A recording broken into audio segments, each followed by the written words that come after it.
Welcome to the Digging Dug podcast. I am really excited for this next episode to be sitting down with my friend Becca Hoback. And from the discussions we've had, I think we've had some interesting discussions. I think you have interesting story.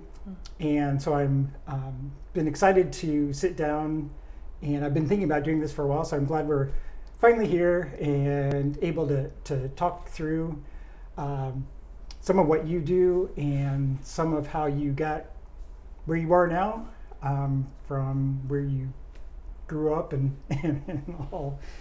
So to introduce my guest, Becca Hoback is the premier solo independent contemporary dance artist in Nashville. And that's not something she asked me to say. That's something I have declared. Thank you. So I wanted to start out with the question that myself growing up, I was kind of, vaguely aware of there was a thing called ballet and, that kind of existed. I don't think as a family we ever went that I can remember. So I didn't have a lot of background, being familiar with dance. Mm-hmm. So yeah, some people may be a little bit familiar that there's like ballet, and then people know there's like social dancing, like swing dancing or something. Mm-hmm. That's not really, either of those things aren't quite what you're doing. So tell us what it is you do. Is it contemporary dance or movement artist, or what do you like to go by, and what do those mean? Wow, great question, because I feel like the answer is really complicated in a way. I am both a contemporary dancer and a contemporary dance theater artist and a movement artist, kind of all at once. And I guess each of those labels kind of play a different role in the career. I guess I'll start by talking a bit about contemporary dance. So I'm in the concert contemporary dance world, which is sort of distinct and overlapped in some ways, but also in some ways very separate from like a commercial contemporary dance world. And concert dance is mostly done in theaters, mostly done by dance companies or independent dancers, as it were, but it's generally in that formal setting, whereas commercial dance tends to be in more of the like entertainment and music video genre, but there are definite overlaps in those two worlds. That's just kind of like a general distinction. And then contemporary dance specifically, at least in my world, is any dance that's being created today. So it doesn't necessarily mean any dance of, let's say, like ballet that's being created today, but it's something that is pushing the boundaries of what dance making or what dance technique can be.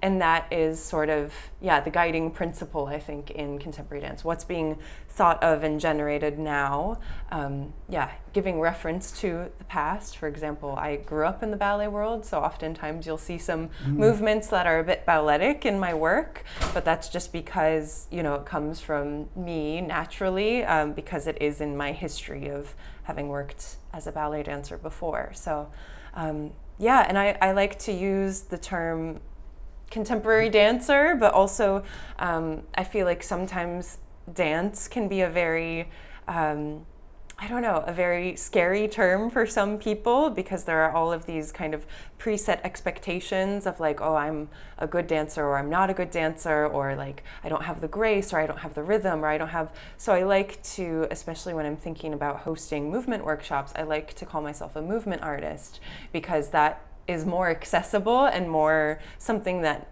anyone or most anyone can connect to with their bodies. That makes sense. Many people, if you know me, you'll know that I have a background in music. I in fact play in a band, Rusty Ship, right now.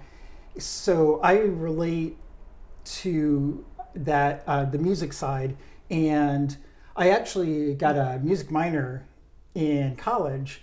And I went to Butler University, and they have a dance program there. So that was maybe one of the first times that I started to learn a little bit more, or actually see some like more contemporary dance performances. And things like that. So again, my relating it to music, I don't know if people would be more familiar with this, but you have like the classical tradition with symphony orchestras and stuff, and you still have people who are writing music in sort of what I would maybe call an academic setting, or like in a school setting, or something, where there's a difference between that and the people who are playing quote unquote pop music in a really broad sense, are playing out at clubs and live venues and all. So that's kind of, I guess, the difference, like a similar difference to what you said was like concert dance versus commercial dance. Yeah. Kinda. And it's interesting because those genres are blending as well. Like a lot of contemporary dance work is like heavily informed by jazz or by hip hop. It's not only ballet that is, it just depends on who you're talking to. It depends on the setting. It depends on that maker's history and like personal history, but then also just what they've been doing all their life with their bodies. So I feel like that's all at play in contemporary dance, and my perspective just tends to be more from the ballet lineage of things originally. I do try to veer away from that as much as I possibly can, but it is, baked into my body in a way that I can't deny. Yeah. Well, that's a good transition to talking about your experience, where you came from, kind of how you got here. So I know you have told me that you are from a town in Wisconsin. Was it a fairly small town, or? Yeah, it's a pretty small city. It's Appleton, Wisconsin. Okay. Pretty, it's a city in and of itself, but Nashville is definitely much larger, the largest place that I've lived so far. So Appleton was certainly a smaller place. Yeah. And you grew up as a conservative Christian in a conservative Christian family. I guess would you call it conservative Christian or evangelical, or do you have a specific, how would you describe that? I've been trying to pinpoint that because we were in a Lutheran church, but just some of the ideals, I think, of just being in the Midwest, brought that a special like conservative edge to the whole ideology as well. I do remember pastor saying we believe that the Bible is fundamentally true, which I suppose would make us fundamentalists. And I was also told that you have to go spread the good word. So I suppose that also makes us evangelical. I don't know. I've been trying to understand the different facets of Christianity, because I think I also had the thought of that there was all some level of similarity, which there is between many of the faiths, but I think I thought there was more similarity than I realized. Right. There's more variation than I realized originally when I was growing up. Right. In the faith as a whole. Yeah. Sure, that makes sense. So tell me a little bit more about what that was like growing up, and like what did that mean to you? How much was faith and Christianity a part of your life? Yeah, it was a huge part. Certainly we were consistent attenders of the Sunday school and choir rehearsals, and I did bell choir, and and all of the services and the Lent services and the Advent services and everything that we could possibly get involved with at church, we were involved with. And then I think it was also this thing of trying to always keep it in your consciousness, your faith in your consciousness at all times. So it wasn't just the element of like, okay, when I'm going to church, I'm engaged in this mode, but it was really a pretty full part of my identity and upbringing, just in terms of, trying to remember to pray before every meal, trying to remember to pray before bed, but also just sort of something a bit more permeating, which was to always be watching my thoughts and always be considering like the, classic phrase, what would Jesus do at every single moment? So there was kind of a level of, I don't know, I wouldn't say paranoia, but like a constant awareness of like trying to make sure I was in check with what my faith required of me, and that was also a very positive thing at times for me, just to to feel like there was always a comforting presence. So I think about it in a certain way now, especially in the context of some of the work that I'm creating now. But I try to remember too that there was a warmth to that as well. Yeah, that's good to remember.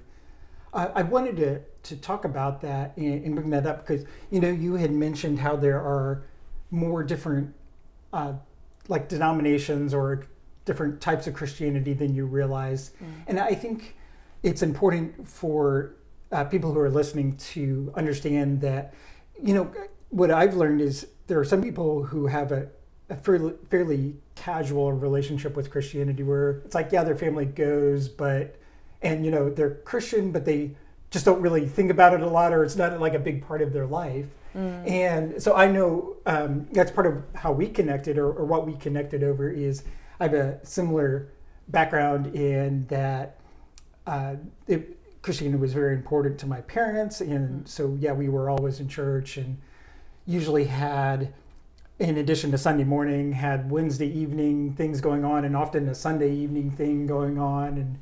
And so I know for me growing up, like when I was in junior high school, got involved in the youth group, and that was really became like the central social group in my life.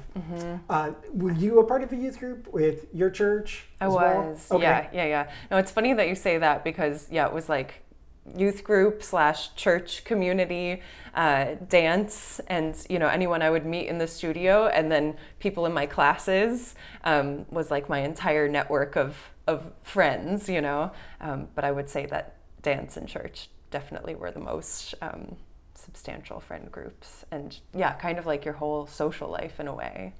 Yeah, and I recently was just thinking about that and how I think in certain ways that was good for me because it did give me somewhere to belong and all, where I wasn't, maybe the most popular, like I wasn't the most, outgoing or whatever life of the party type of person, and I wasn't like a star athlete or anything. So I don't know, like I may have found a different community, but I think that was one thing about that I can say about youth group is I didn't have to be like extraordinary or special or whatnot to belong, and so that probably was good. Now I wanted to ask next, how did you get into dance? Yeah, I don't know if I received it as a gift or if it was airing on TV, but there's a recording of New York City Ballet's Nutcracker with Macaulay Culkin in it. And so I saw that on TV for the first time when I was, I think, 3 years old. Oh, wow. And just told my parents, like, I want to do this, and kind of, it was one of those things where, you're at the age where you're enthusiastic about a lot of things. Yeah. But this was one that I kept asking about and kept, kind of poking them and being like, hey, I want to do ballet. I want to be Marie in the Nutcracker. I want to, live this fantasy that I saw on the screen.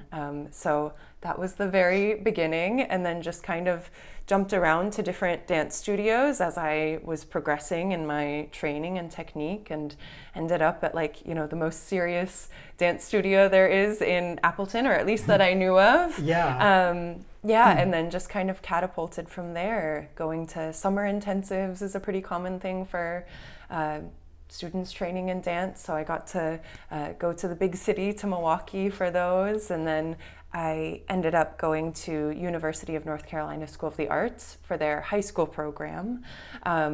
Just kind of expanded my training by slowly but surely kind of like opening up that bubble of influence. That's the origin story, at least.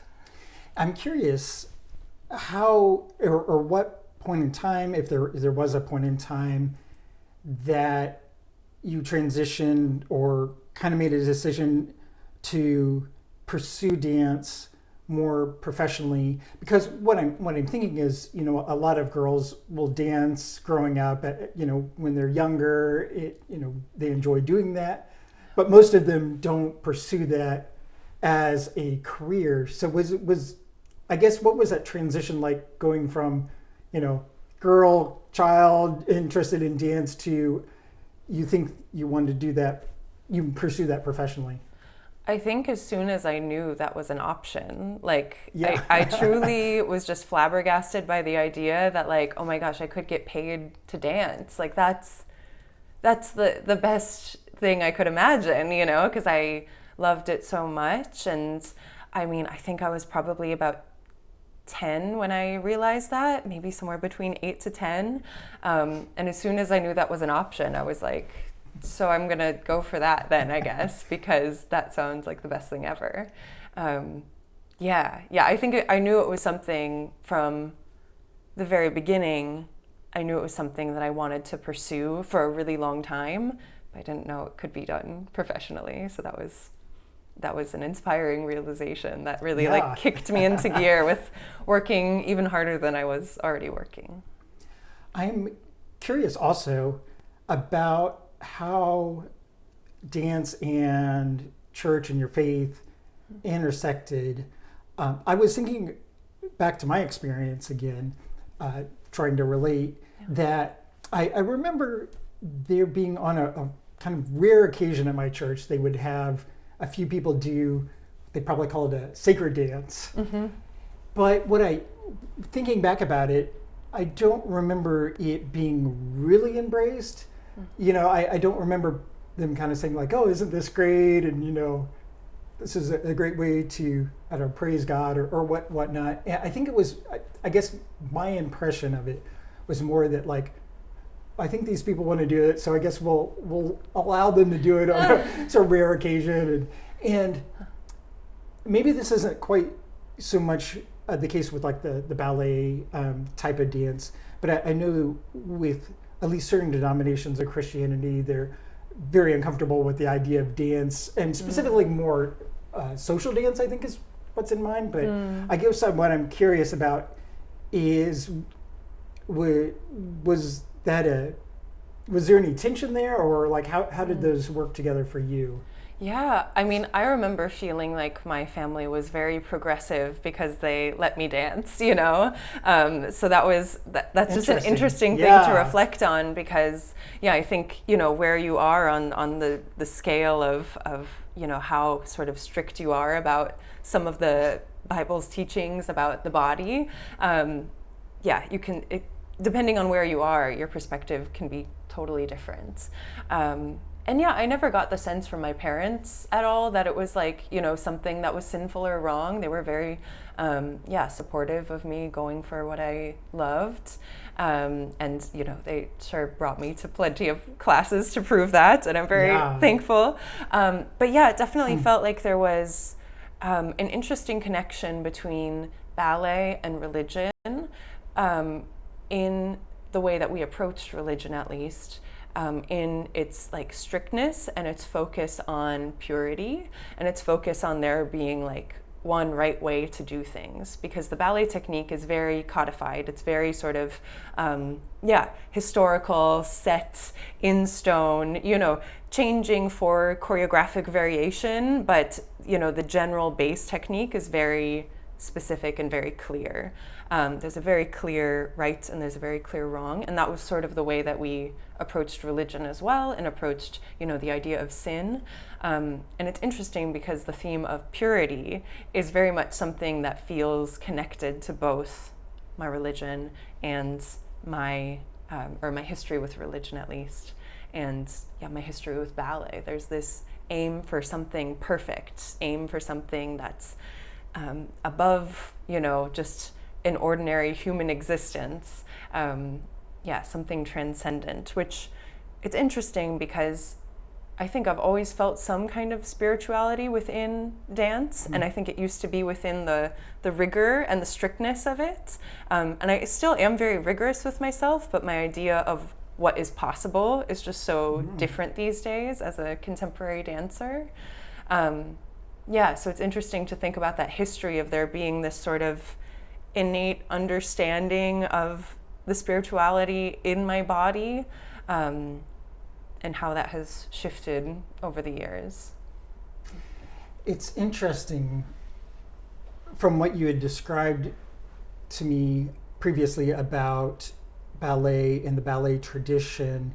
And of course, when you're talking about dance, it's obviously very physical, and it's how you move and place your body. But it sounded like it sounded very like rigid. And I guess I'm thinking just even physically kind of rigid in that technique. So yeah, it's interesting to see a correlation between that and thinking about that like physical, rigidity, and there being a correlation potentially with faith and like a Christian rigidity in that belief system. And yeah, totally. And like I will say too that I think a lot of it is the approach that I had, and also sort of the era of training that I grew up in, because now I think there's a much different understanding of what is functional for the body. But I think I was also just such a like devout student that I would kind of go above and beyond and like overexert myself in order to try to achieve like not only the position and the movement, but to try to do it in a way that carried a little more resistance and a little bit more rigidity in my body, to like train myself so that I could do it under more difficult circumstances. So there's also, I feel like, a tie-in to this idea of always having to be sort of on guard for any thought that is out of order or sinful, any movement that is slightly out of order, trying to like safeguard against that, I feel like is also some kind of connection between the religion that I grew up in and the ballet paradigm that I grew up inside of. And what you said reminded me too of a common story I hear with people who are Christians or have been Christians, in a similar environment to us, where we have a very deep desire, and I don't know if this would be hard for people to understand, but like we really want to do the right thing, want to do it, whether it's ballet and doing the techniques of ballet or doing Christianity. We really wanted to do it right and really try it as much as possible. Gave it, just as much as we could to do our best in that. So yeah, that's interesting. So I'm curious then, the next progression, that you have grown up in this environment, and, at some point, I think you have participated in some programs outside of Wisconsin and things before you graduated high school, but, at some point you, I know, graduated, you're, becoming an adult, you're still pursuing dance, and you're a Christian still at that point. And I'm curious, because I've heard this from other people, did you have a sense or an interest in like ministering to people in the dance world and or evangelizing the dance world, or tell me a little bit about that period. Totally. Yeah, very much so. And I look back and I just cringe because, I went from, Appleton, Wisconsin, and like kind of my personal insular bubble that I came from inside of that world, to North Carolina School of the Arts, which was a very liberal institution. People from all walks of life are taking class with me there, and so it very much, and it also very much felt like a place that like there were not a lot of religious students there, and so I felt myself really kind of at odds with the student body in that way. And yeah, I look back at that time and I wish now that I had approached that with a little bit more openness, because I think about all of those interesting personalities and people that I kind of kept at arm's length, because I had a fear of like, what if I'm tempted away from my faith? And I definitely had this desire and this urge to like bring Christianity to my fellow students, and to kind of all of the sort of all of the condescending ways that, I think the worst version of evangelizing can bring up. I definitely remember having those thoughts and also feeling like, well, I just want what's best for them. It's like having supposedly the best of intentions, but just looking back now, I had that feeling amongst my fellow artists, which is a very problematic way to look at it as I know now. But at the time that was a big part. And then I felt like, I think with my sort of sense of spirituality being connected with movement and with dance and with my body, I felt like, there's something so intangible about the art form. There's something that, comes and goes. It's ephemeral. It's something that we experience and we move through together as dancers, but together as an audience. And so I think there was something in that as well that made me think like, oh, my dance can inspire people to have faith or to come to God or whatever, idea was percolating in my head at the time. Yeah, that makes sense. That's fascinating. And I was reminded of an experience I had.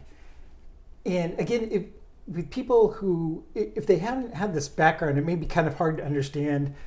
I wouldn't describe myself as being sheltered, really, but yet living or growing up in the evangelical world, there's a significant amount of, you kind of mentioned the bubble, and there is a certain significant amount of that, in at least from my experience, there being a sort of like the world meaning everyone outside of, the Christian evangelical sphere.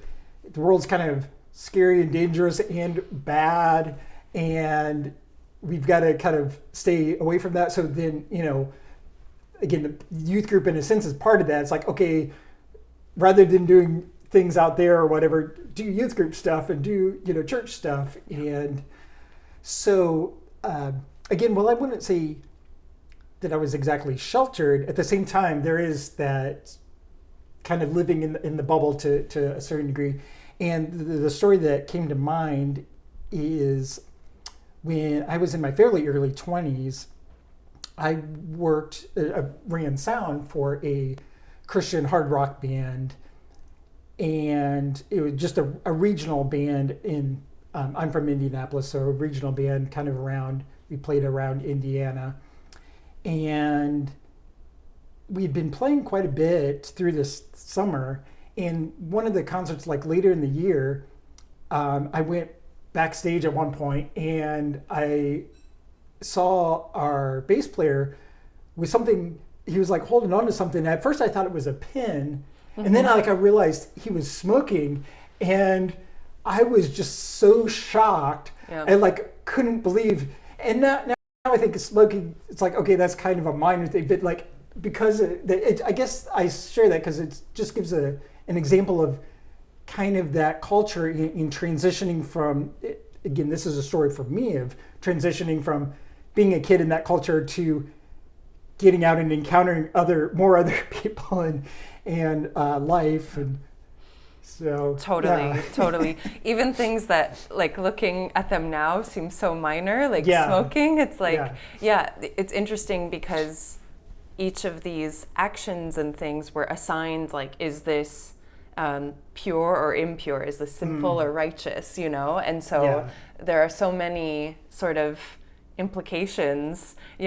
Imagining that someone who is engaged as a Christian wouldn't do this and this and this, but then you see that activity happening and it suddenly kind of shakes your world. And it's such a small thing, but when you are in that bubble, it's huge. Yeah. Right. So I don't know exactly what the timeline on this was, but I know you had an experience that brought about a crisis of faith. Are you willing to share some about that? Yeah. And kind of what happened? And I guess I'm especially interested in how you process that, because I think that's an important thing. to understand, and hopefully maybe we can teach a little bit through that too. Yeah, absolutely. So right after high school, I, dove into the real world and was dancing with dance companies. And where was this at? Was it still in Wisconsin, or had you moved? I had moved. So I originally was with a company down in Montgomery, Alabama, and then came up to Nashville after that, Nashville Ballet too after that. And just had the experience of being in the real world, seeing how, real people go out and party and have relationships, and then, are not so truthful in those relationships, and kind of just like crash landed into the middle of this world that I didn't know existed or hadn't experienced firsthand, at least. I had been warned about. For me, there was a lot of exploration in terms of just like, how do I get to know people? How do I, slowly have my first romantic, sort of feelings for someone? And along with that, I just was so sort of sheltered and didn't know much about that whole world. I also didn't have a lot of understanding about the idea of consent. So, through this sort of experience of stumbling through, trying to figure out my way into a somewhat romantic space, which is, something that I had thought so much about growing up in purity culture and growing up with this sort of idealized idea of what it would be to be in love and what it would be to be in a relationship and what it would be to be, a partner. I ran into someone who didn't have the best of intentions, who, certainly probably didn't know how ill-informed I was about consent and these types of things, but had a very traumatic experience with a man who just didn't really ask questions along the way. And I really struggled with that feeling of suddenly being impure without even realizing that way of being impure was even possible. So just a lot of struggle with not knowing what was going on as it was going on, and then things occurring. I'm sorry, I'm not being too clear, but it's something that I don't necessarily want to go into the full specifics of it, but I think you understand what I'm getting at. And I guess it was such a seismic thing, because a lot of my faith, to be honest, and a lot of my identity was based around this idea of purity. And so suddenly when I was in this like confounding set of circumstances that was just seemingly unfolding before my eyes, suddenly the whole kind of world shattered around me, because I was like, this is my whole self-concept. This is like the main thing that I've clung to in my faith, is this idea of being pure, and this idea of saving myself for my husband, and this idea of like, I don't know, just I think all of the feminine roles that go along with that idea of remaining pure. I suddenly was just like in a place where I felt completely worthless, like I had lost something that could never be like recovered. I want to talk a little bit more about purity culture, because some people may not be familiar exactly with what that is. But I know, especially at the time, I think we were growing up in 90s, early 2000s, one aspect, a huge aspect, I would say, of evangelical culture was teaching about sex in a way that focused mostly on what not to do.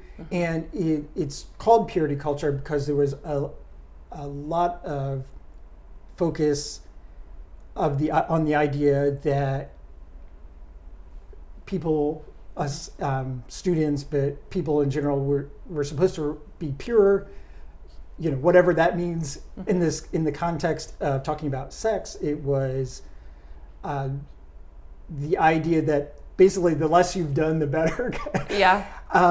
But I know it's been fascinating for me because I grew up in purity culture. That was certainly a thing. And one important aspect of that is, as I mentioned, that purity culture focused on what not to do. Mm-hmm. But hand in hand with that, my experience at least, and I think a lot of people's experience, was that there wasn't positive teaching about sex. And like you had kind of mentioned, that there wasn't much teaching about consent and these other aspects that are really important. Yeah. Me growing up in as a boy in purity culture, that influenced or that impacted me in certain ways. Mm-hmm. But what I've come to realize here just more recently is I think it affected girls in an even deeper way, and in certain respects more harmful way. Mm. And so I think that's part of what you're talking about is you've grown up, you fully embrace your faith, you're trying to pursue it as best as possible. And one aspect of that you've been taught is this idea of being pure in relationships, being pure sexually and mm-hmm. everything. And so now I can only imagine, you've come from the quote unquote sort of bubble in Wisconsin, graduate, end up far from home and in a culture that's, I know my impression, when I think of Christianity and dance, those aren't things I think of together naturally. Those aren't the first things I think of. And so I can only imagine, there's a lot of people I would expect in the dance world that aren't Christian, kind of like you were describing. And yeah. So you've grown up with these beliefs that, I don't know, core to your identity, or mm-hmm. Just I'll let you describe it a little bit more. Yeah. But that it was very important that you have this purity. Again, we were taught that was very important for whatever reason, mm-hmm. and now you have found yourself in a place where you don't have that anymore, and because of how important that was in our teaching in our life, it brought about this crisis of identity, of faith, and like all these things. I don't want to put words in your mouth, but hopefully that explains a little bit of the background for anyone who isn't familiar already with purity culture. Totally. Because that does really set up, what your story and what you're talking about. Totally. I think purity was so important to me because it was like this idea of a gift that I would one day give to my future spouse, future husband, was the presumption, of course. And yeah, when you've kind of squandered that gift, it's seen as being so like shameful and so selfish in a way. And so I remember, this idea of being pure was linked to that, but I think it was also just linked to the idea of salvation, because for some reason, at least the notion of being sexually pure, at least, and I don't know if this was my hyperfixation or if I think it was something that was alive in the culture of the churches that I was going to in some way, or maybe the youth groups, where there was just this sense of like, somehow sexuality is different as a sin than other sins. Like, other sins can be forgiven, but because of this concept of virginity, there's a sense that like once you've lost this, you've lost it forever. And I actually think that the whole idea of virginity is such a harmful thing, because it's like, yeah, I don't know, it's something that you can never get back, but really it's just this interaction of humans. I don't know, I just see that as so problematic now with my understanding of sexuality and what it means to be a human. And so I think that it was like the stakes were so high, and yeah, maybe you could be saved, but you would carry the shame with you for the rest of your life, was at least what I believed at the time. And so therefore that kind of was my reality. Yeah, I believed that would be true, and so I really like fully suffered in that time. I mean, because of those teachings, but also because of the reality of what had happened. So it was just a lot of confusion, a lot of sense of like, I can't really talk to anyone about this because I am very open with my beliefs as a Christian, and I would be a poor representative of the faith if people knew this had happened, and like, you know, people who I know back home would be so disappointed, and like I can't talk about this. And like, you know, there's part of me that I feel like was also just feeling guilt for the whole idea that I had an interest in exploring a romantic experience or a potentially sexual experience, you know? So it was not only what happened, but it was a whole guilt of like, how could you possibly let yourself get engrossed into this world and then see what happens? Of course, something like this was going to happen to punish you, you know? So it's just a whole sort of messed up psychology. And what gets even more messed up is I had the feeling and the thought of like, once that happened, I was like, well, this is it. Like, you have to either make this relationship work or not have a relationship at all, because like, this person is now your husband's, you know, not really, of course, but yeah, that was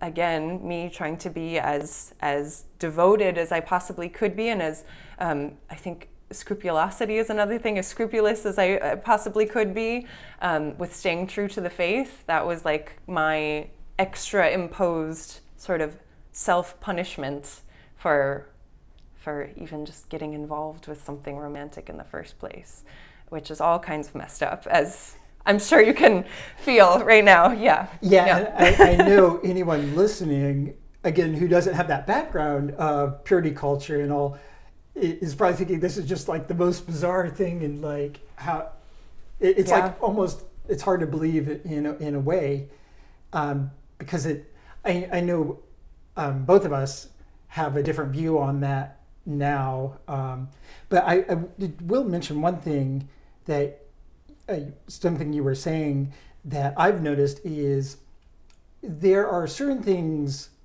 within Christianity or within being in the church and all that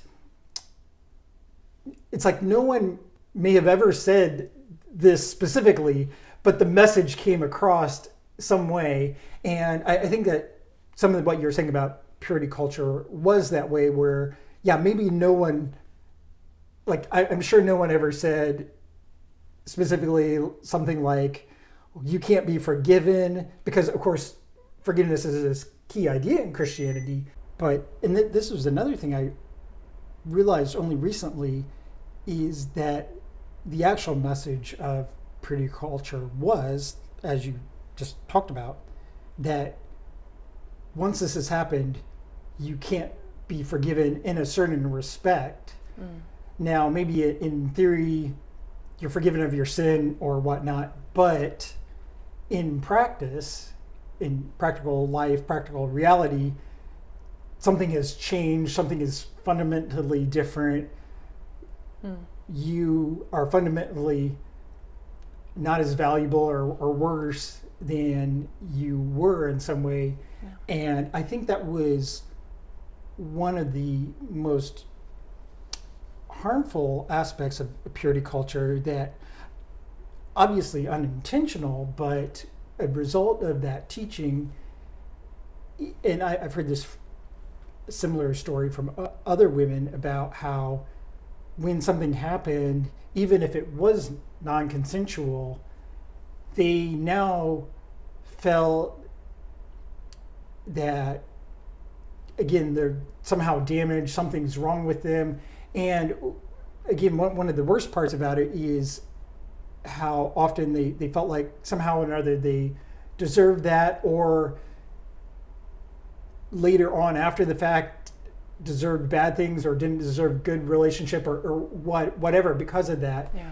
And I know now we think, looking back at, and can recognize that that's just not important to who a person is. It doesn't make, having a sexual experience doesn't make a person worse in any way, or less worthy or anything. Yeah.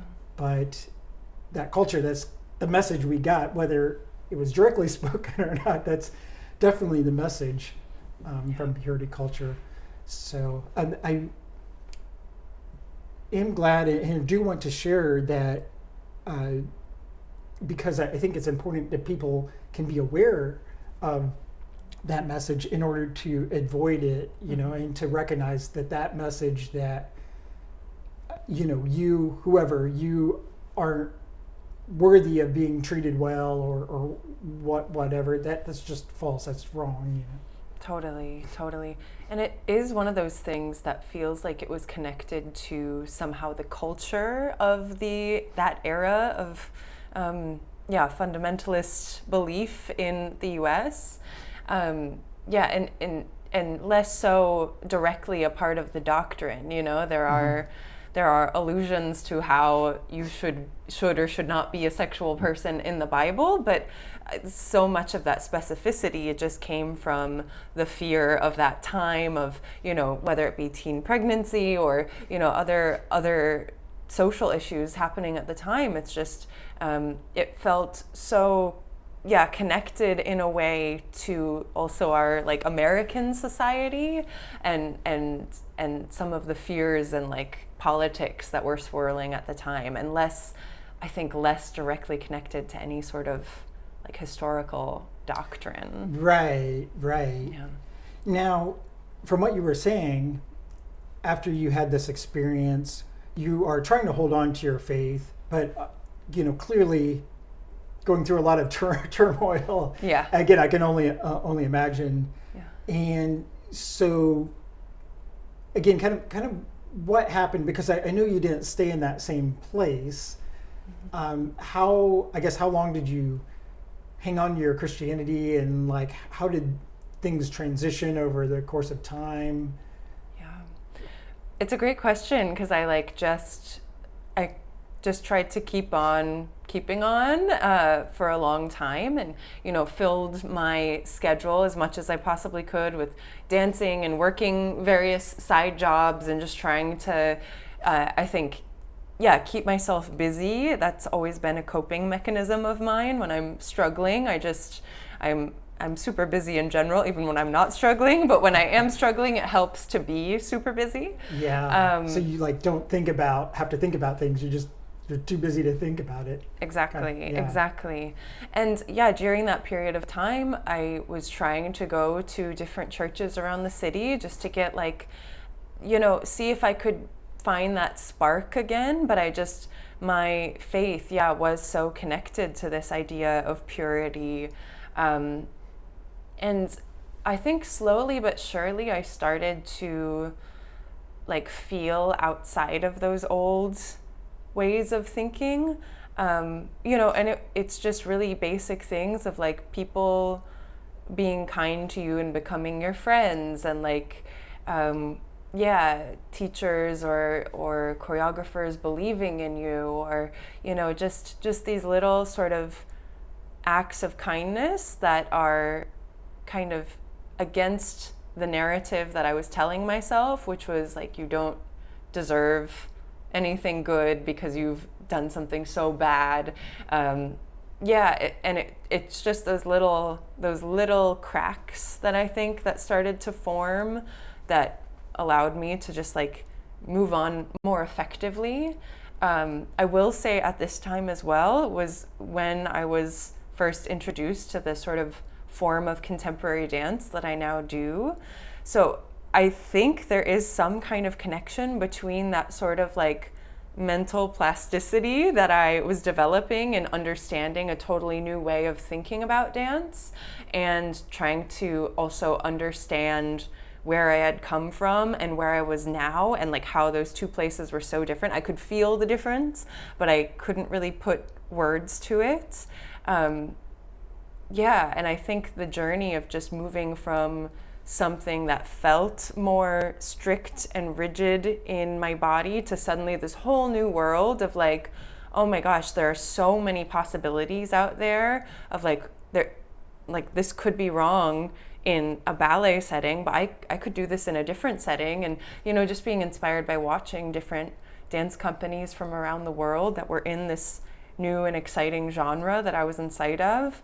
I think that just, it was kind of that opening up, that unfolding that was starting to happen, that got me to a place where I could even start to confide in people about what had happened, that I could, make new friends through these new avenues, these new communities that I was joining. And I think, it was a very gradual process in that way of kind of working towards a different reality, eventually going to therapy and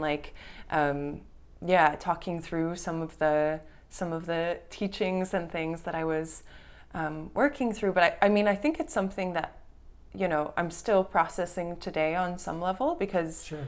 these purity-based beliefs were so foundational and something that I so strongly imposed and reimposed on myself over and over again throughout my teen years and young adulthood.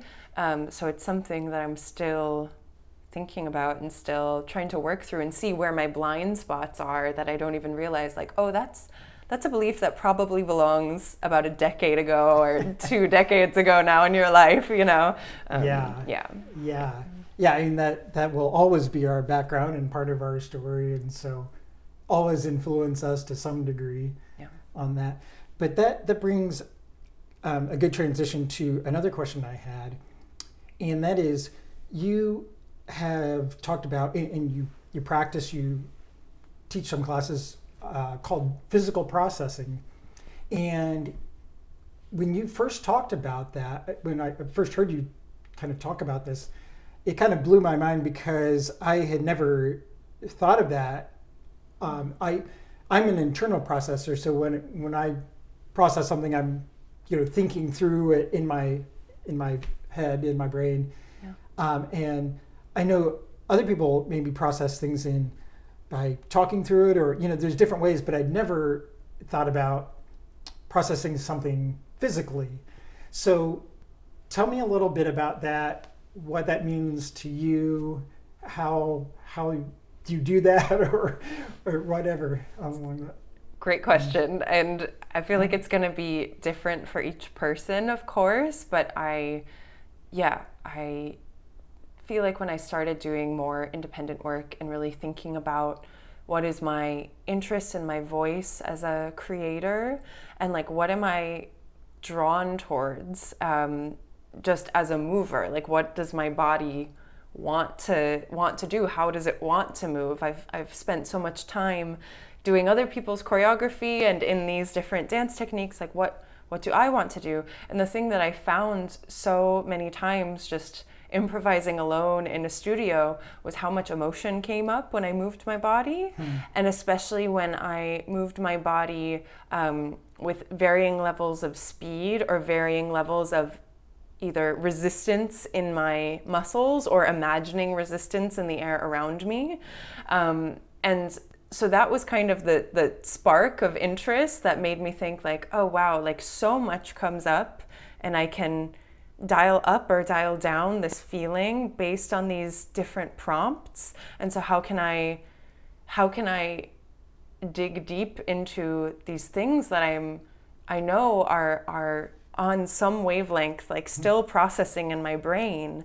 And I'm making it sound super strategic, and it's because I feel like I understand the method of what I do a bit better now. And that method is always changing, for the record. But at the time I was just feeling through, journaling about what happened, thinking of images and ideas for a piece, and what sort of tension would my body have in this scenario, and and trying to get into that space both mentally and physically.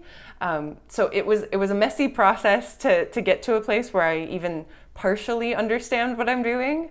But these days I feel like it always starts with listening to where you are at today, being really aware of your body. I always like to start with some kind of body scan. And then from there, just letting movement unfold and seeing what kind of associations come up. In these workshops, I'll give specific prompts, so we all have a track that we're on together, so we're not just lost in space. But when I am in a creative state in the studio, I really at times am trying to identify like, okay, what is the space that I'm inhabiting? What am I remembering? In that memory, what tension comes up in my body? Where does it come up? How do I make that part that is tense more mobile? How do I bring heat? How do I bring, it's something that I feel like has to be felt through every time I do it. And I try to just offer those basic tools that I talked about at the beginning of like resistance and speed, to sort of start that internal process for other people. And it won't necessarily work for everyone in the same way that it works for me, but at least some of these tools and some of these ideas could lead someone down their own pathway of figuring out what physical processing is for them. Yeah. So I assume that this physical processing translated or informs the solo work that you've done. I want to transition somewhat into talking about what you're doing now. And so you're doing a lot of solo work now. You're doing some other things as well. You're doing quite a bit, but you have developed several different programs, and I guess programs or dances. I'm not sure what you call them, but in any case, I know there are several themes that you have explored in your solo work. There is a theme of femininity, and a theme of purity culture, and of course we talked a lot about that. And tell me a little bit about those dances, those themes, and how it is that you're working through those, these different identity pieces, different thoughts, different themes in your work. Yeah, there's a lot of overlap in those themes in many different pieces. It's interesting to see how it all patchworks together in this interesting way. I feel like the themes that I'm exploring are always somehow connected to just questioning the role of the body, and whether that be in the sacral series that I'm creating, which is the series of solos that's specifically looking at purity culture and the ramifications of that, whether it's in that context or whether it's in the context of feminal, where I'm looking at specifically like what are physical expectations of women and how do we defy those and how do we buy into those for a time, and how do we, like just an exploration of all of the different facets of what it is to be a woman and what it is to be like a person with a body. Sacral specifically, one method that I'm using with that is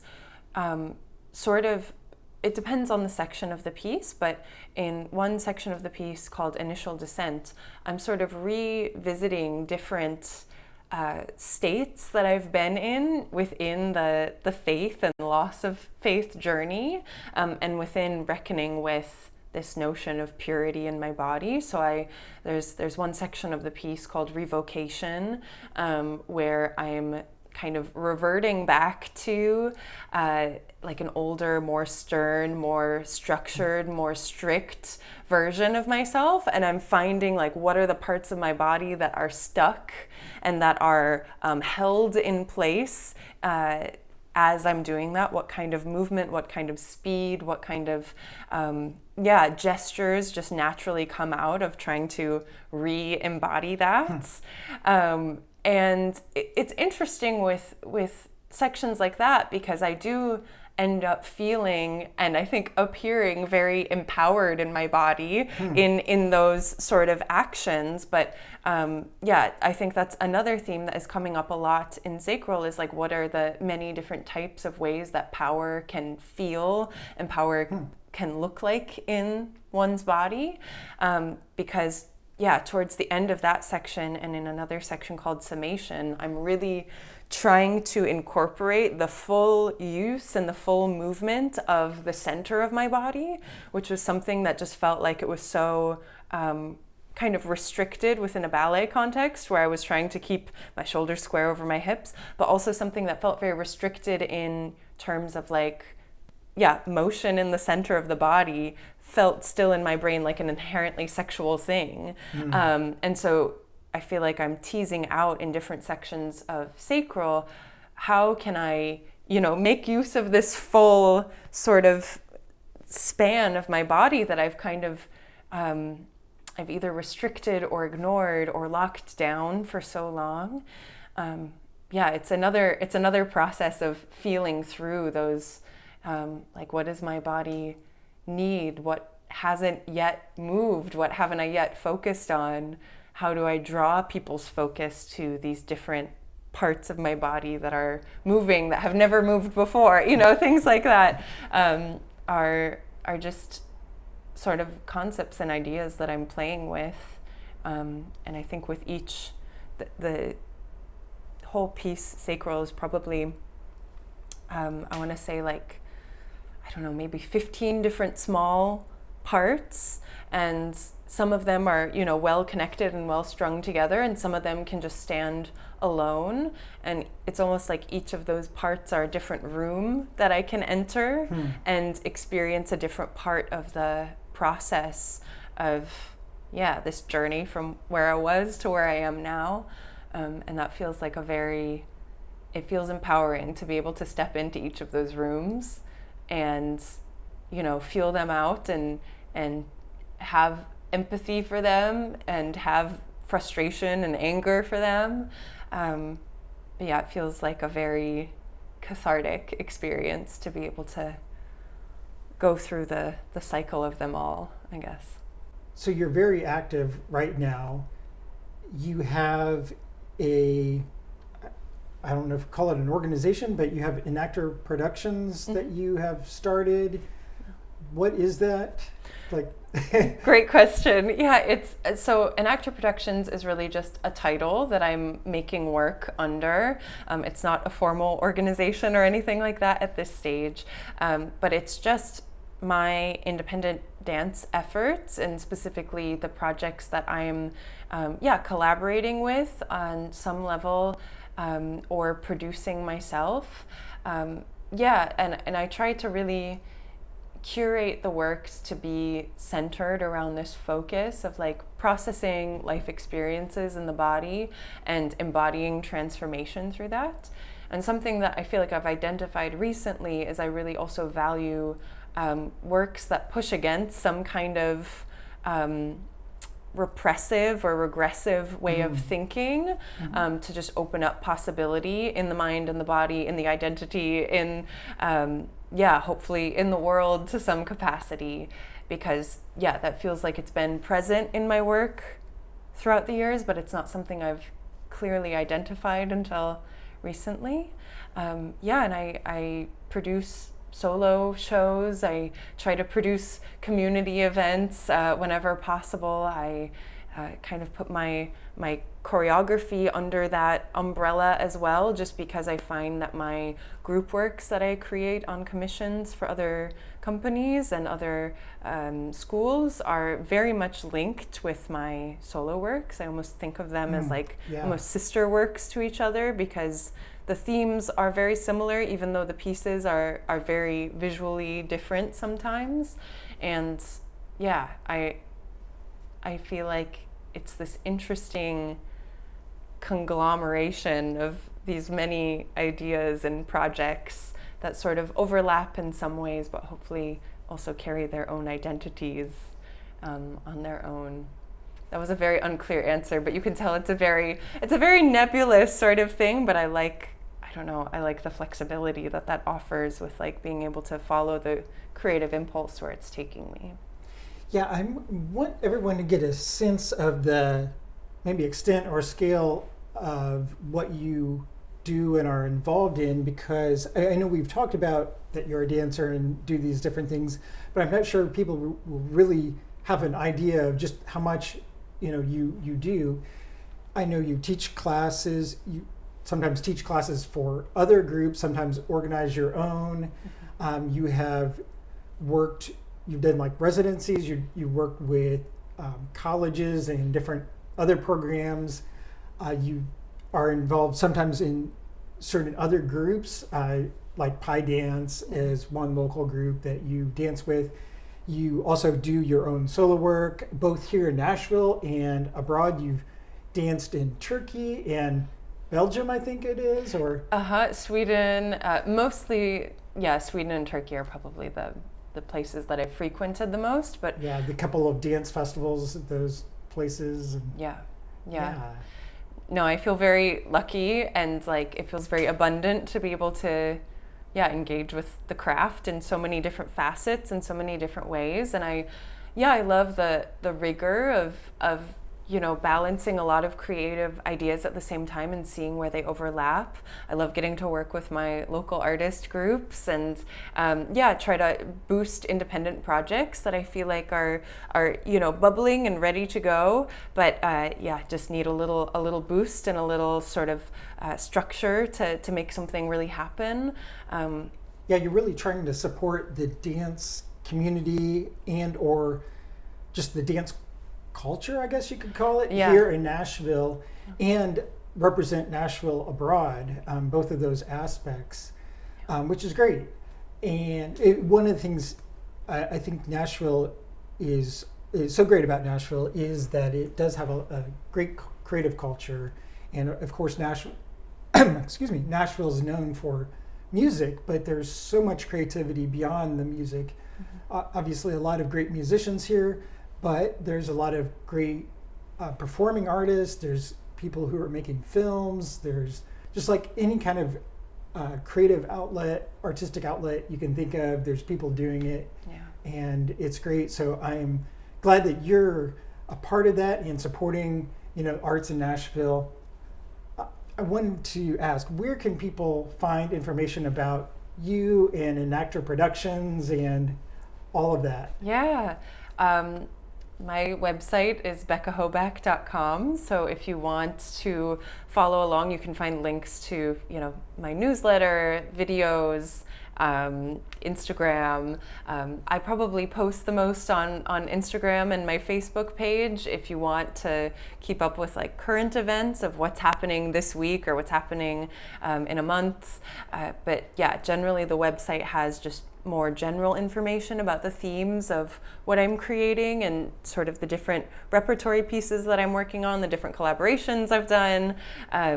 But I would say probably the most up-to-date sources are either the homepage of the website, the newsletter, or the Instagram page that you can find linked. And I know you have a Patreon as well, because all you're doing does require support. And so, if you want, you can support Becca in that. If you sign up for Patreon, or I know there's another way to support you through Fractured Atlas, but people get special insight videos on what you're doing, to get processing videos that, we talked about the physical processing. You lead people through that in videos as well. So there's some opportunities there, right? Thank you for that shout out. I appreciate it. Trying to make it happen, here in Nashville, and I'm so grateful to have a community like you and community like the artists that I get to work with here. I really appreciate our conversations over the years that we've known each other, and interesting conversations that have helped me identify different aspects of sacral in a more analytical way, things that I feel through that I haven't yet been able to put to words, and I feel like that even happened tonight. So just to say thank you for having me and being a part of, the community, the dance culture, the whatever culture it is that we're building that is not purity culture. There you go. Well, I appreciate the work that you've done. Some of your solo pieces have been really special, and I'm thankful to have been able to witness them and see those performances. I will include links to your website in the show notes, so it will be easy to find. But it's been a pleasure to have this conversation, and look forward to seeing what you do in the future. Thank you. Thank you for having me.